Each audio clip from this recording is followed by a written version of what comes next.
সুপ্রিয় শিক্ষার্থী, আমি অনিল কুমার বিশ্বাস বাংলা ডিগ্রি কলেজ থেকে তোমাদের স্বাগত জানাচ্ছি অনলাইন ক্লাসে। আমি আজ আমাদের শ্রেণী উচ্চতর গণিতে সপ্তম অধ্যায়ের সমস্যাবলী নিয়ে আলোচনা করছি।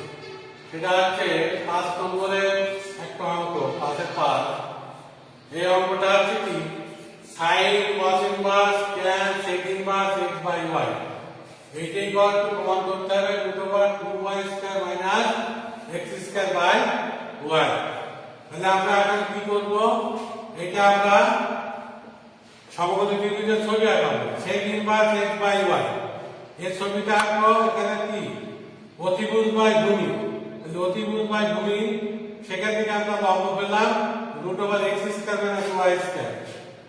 তাহলে সেখান থেকে আমরা পাচ্ছি সেক ইনভার্স, যেহেতু এর আগেরটা আছে ট্যান, তাহলে আমাদের আনতে হবে ট্যান ইনভার্স।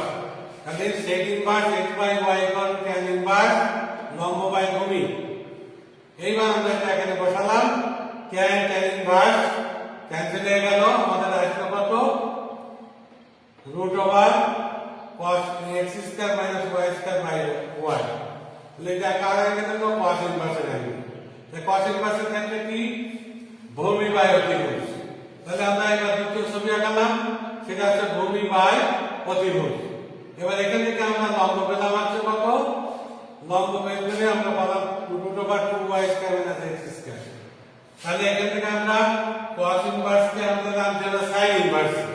তাহলে cos ইনভার্স থেকে আমরা sin ইনভার্সে গেলাম লম্ব বাই অতিভুজ।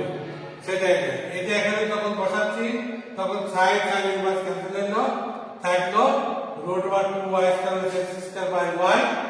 এটা আমাদের প্রমাণ দিয়েছে, এটা প্রমাণ হলো।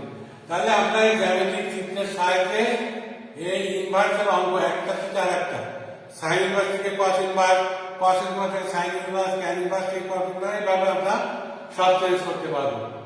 তাহলে এই ধরনের অঙ্ক যা আছে আমরা সব এই একই নিয়মে আমরা ছবি এঁকে ছবির মাধ্যমে প্রদর্শন করে প্রমাণ করতে পারবো। তাহলে এই পর্যন্ত আমাদের ক্লাস শেষ। আমরা আগামীতে আরো সমস্যাবলী আছে, সেটা নিয়ে আমরা আলোচনা করবো।